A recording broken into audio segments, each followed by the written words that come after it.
You and your clients are the number one target for cybercrime.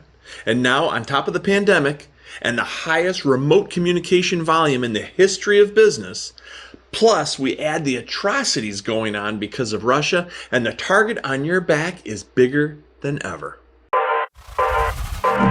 This is The Rare Advisor, proud to be a part of the Advisor Advancement Network and home of a business model supercharged by recurring and repeatable events. Your host is Mike Walters, CEO of USA Financial. He is an investment advisor representative of and securities are offered through USA Financial Securities, member FINRA SIPC, a registered investment advisor.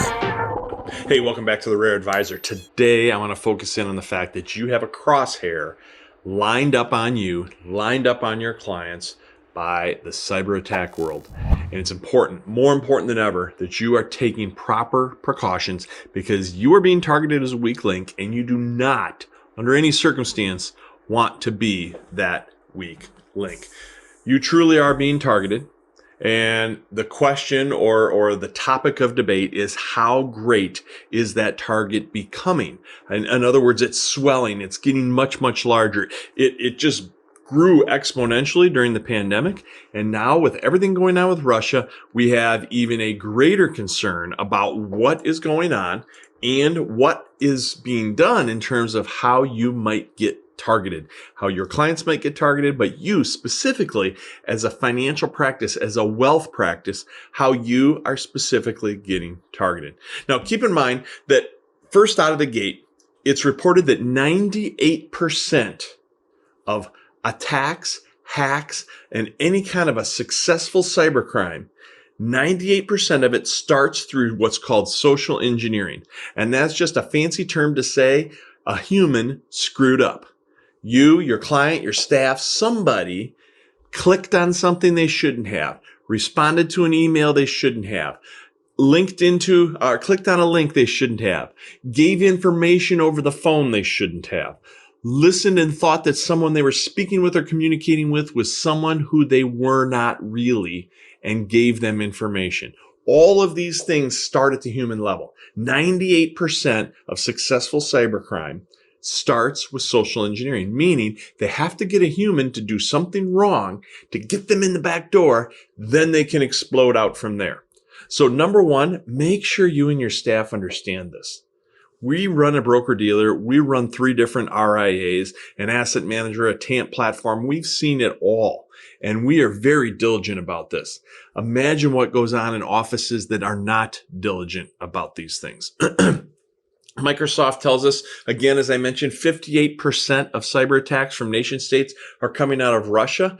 So how much higher is Russia going to ramp that up now with everything going on in the world? I don't think it's a question of are they going to. I think the question is how high is it going to get ramped? And on top of that, the United States continues and remains the most highly targeted country with about half of all global cyber attacks being directed towards American citizens. So we have to take this serious.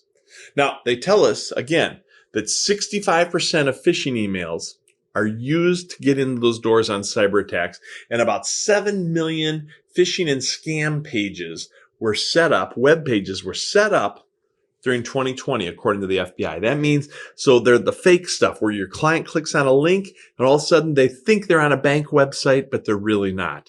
And they type in information or whatever the case might be. On top of all of that, 64% of organizations were likely to have a data breach as a result of COVID-19 because everyone went remote. And suddenly we've got all these additional digital environments that we have to manage, all these points of entry from employees and everybody working remotely. All of that has to get managed and protected and locked down. And that put a lot of stress on the system when all these companies had to go remote and they weren't geared up and ready for that. Not to mention the volume of attacks in the order in which they rank puts your financial practice, top in line. Finance and insurance represent 23% of the volume of all attacks. 23%. Manufacturing's at about 17%, energy's at 11%, retail's at 10%, and all other professional services are at just under 9%. But literally, the financial practices, finance and insurance, 23%. So when you look at this, it gets mind-boggling. In fact, a report from a group called PurpleSec that specializes in this stuff, they showed that cyber incidents rose 600%. 600% during the pandemic. And the University of Maryland tells us that there's a cyber attack every 39 seconds. Forbes is telling us there are 26,000 incidents a day. And it could get worse with everything going on in this world between the pandemic, all the remote work, and now what's happening with Russia and Ukraine. We don't know where this is going to go, how high it's going to get ramped up. So please be prepared. You have a target on your back, and more importantly, or equally important, your clients have a target.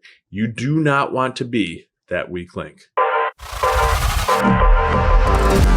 This information is for licensed financial professionals only and is not intended for use in soliciting sales from the public. The views expressed represent the opinions of the presenter or their featured guest, not necessarily those of USA Financial or its affiliated subsidiaries. Industry references are generic and not intended to represent actions or beliefs of any individual or entity. Content is only presented to illustrate general principles, beliefs, or ideas and should not be construed as legal or regulatory advice. Trademark and copyright protected. USA Financial and Affiliates.